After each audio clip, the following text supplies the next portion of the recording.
Ladies and gentlemen, one of the most crucial arguments we have to win is that we are better off out of the EU. Leading the debate on this, please welcome my fellow member for the South West of England and Gibraltar, the UKIP spokesman on international trade, William Darthmouth.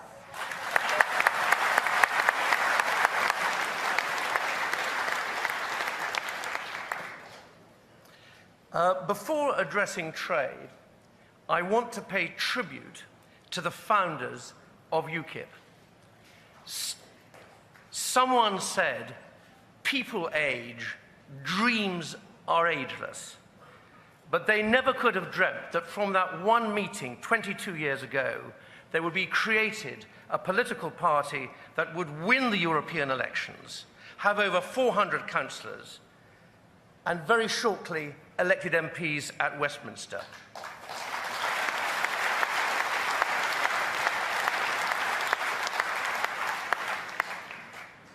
I don't often quote Mr. Miliband approvingly, but he did say, David Cameron doesn't stay awake at night thinking about the United Kingdom. David Cameron stays awake at night thinking about the United Kingdom Independence Party.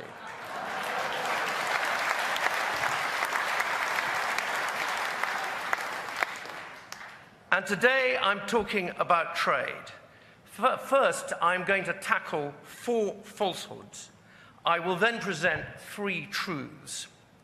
Now, gigantic falsehood number 1, that UKIP is isolationist. I must make it crystal clear that we want to cooperate with other countries. We want to be friends with other countries. We want to trade with other countries. And this will be through the G7, the G20, the World Trade Organization, the OECD, the UN Security Council, of which the UK is a permanent member, as well as 100 other international organizations. Of all of these, the UK is, at the present time, a full member. And I say at the present time, because so long as we are in the European Union, so long is our continuing full membership of these bodies uncertain and at risk.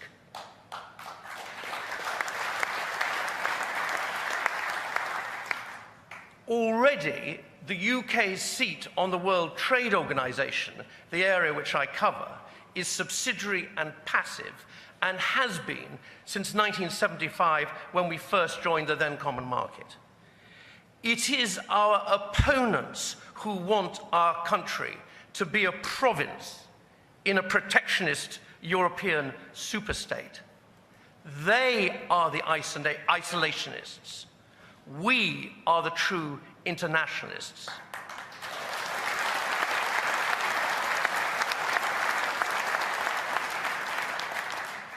The UK has been a leader in international trade for centuries, long, long before the European Union was even thought of. Now let me go to gigantic falsehood number 2, that the UK needs to be in a political union in order to be able to trade with the countries in it. So let's look at the figures. I should say these figures are from the European Union itself, from Eurostat. These are, as it were, the very tablets from Mount Sinai. And this slide shows trade between countries outside the EU and the EU. Now you can see, if you look carefully, the sheer volume and value of this trade. And by way of illustration, the value of the trade of the top 20 non-EU countries with and from the EU in 2013 was worth more than the entire economy of France. Even if we only take exports, China sold just short of 280 billion euros worth of goods to the European Union in 2013. And perhaps someone will take Mr. Clegg aside and explain to him slowly and gently that China is not a member of the European Union.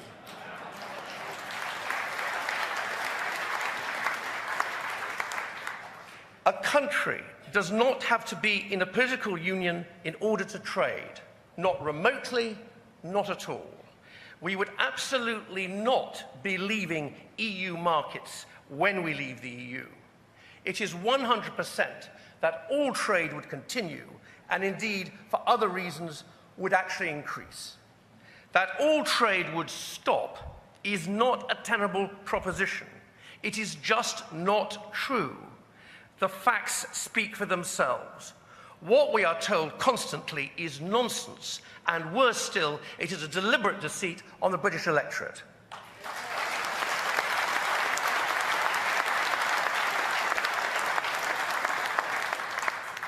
Gigantic falsehood number 3, that a country outside the European Union requires a trade agreement with the European Union in order to export. Now, see this slide here. 6 of the 10 top exporting countries to the European Union, including, by the way, the United States, do not have a trade agreement with the European Union at all. A trade agreement is, of course, desirable, which I will be coming to later, but it is not essential. And one of the reasons a trade agreement is not essential is because of the fall in global tariffs since 1980. You don't have to follow it, but you can just see the line.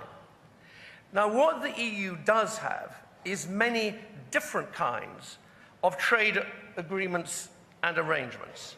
Now, I've counted 7 different kinds. Others could probably count more. We've already looked at one, which is no trade agreement at all, but now let's look at some of the others.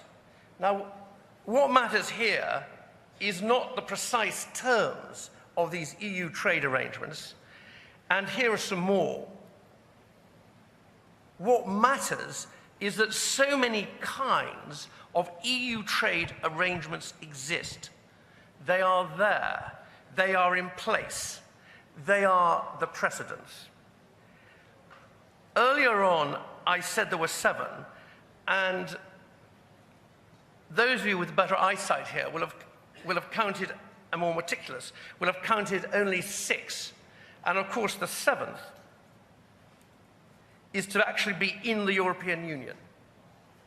Now, many take the mistaken view that a member state of the European Union will always export more to the EU than a non-member state. Let's take a look at Switzerland. At football, England were better than Switzerland in Basel 2 weeks ago. But when it comes to exports to the European Union, the entire UK is in the 2nd division. As this slide shows, Swiss results are consistently 4.5 times, it's actually the average is 4.7 times over the last 5 years, better than the UK's. Again, the point is this: you do not have to be in the European Union in order to trade.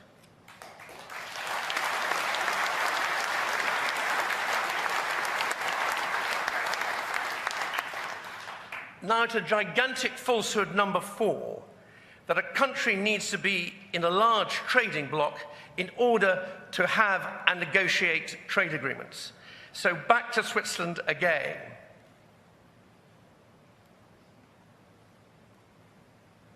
Yeah, this is the list of countries with which the European Union has trade agreements which Switzerland does not.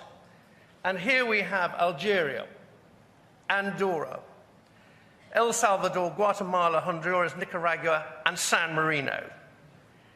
Here is the list of countries with which Switzerland has trade agreements, with which the European Union does not. I put them in alphabetical order, but I would draw your attention to China and Japan, both with rather larger economies than Andorra and San Marino, with no disrespect to those countries.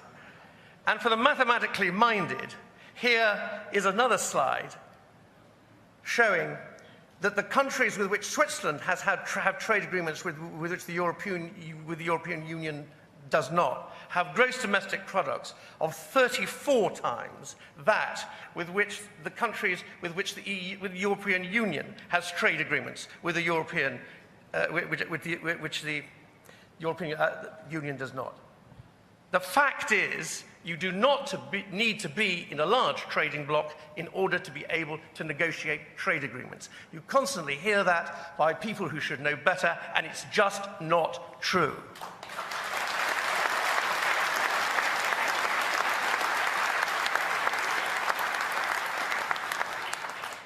I'm going to end up with two different points. First, on the proposed European Union-US trade agreement, also known as TTIP. We in UKIP are pro-international trade and pro-international trade for Britain. It follows that, as a generalization, we favor trade agreements. But there is never, and there never can be, a blank check. On TTIP, the fact is, there is as yet no agreement at all, let alone a published text. That is likely a long way off. And indeed, on the EU's pass form, there may never be an agreement. And by the way, the EU's trade negotiations with Canada, which were by definition far simpler, those took 5 years.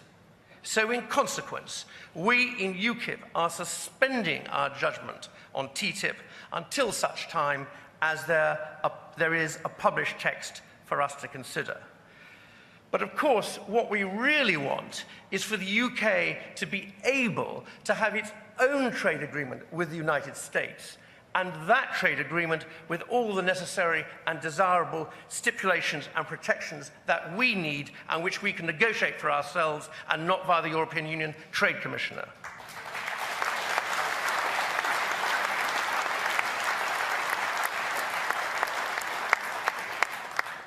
Now to three truths. The first truth, as we saw with Switzerland, is that a country does not need to be part of a large trading bloc in order to have trade agreements. The second truth, following UK exit, we as a country would then regain our ability to represent ourselves fully at the World Trade Organization and to negotiate for ourselves our own trade agreements in our own national interest, and not one as a bloc of 28 different countries with different interests, many of which are opposed to ours.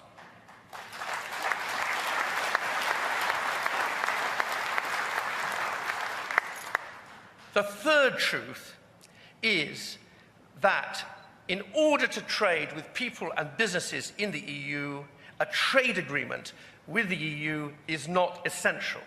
And we've seen that already with China, Russia, and the United States, none of which at the moment have trade agreements with the European Union.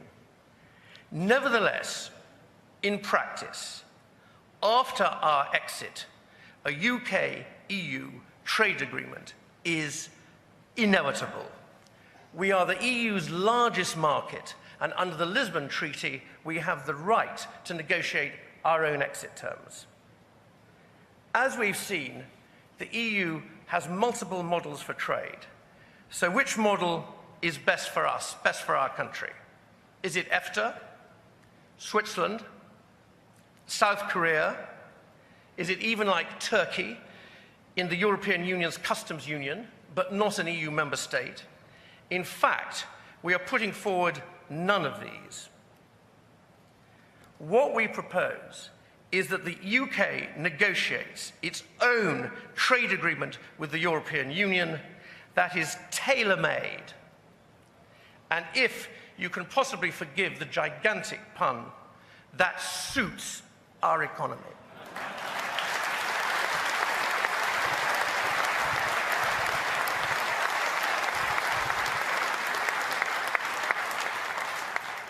That is what is the best way forward for the trading future of our country. Thank you very much.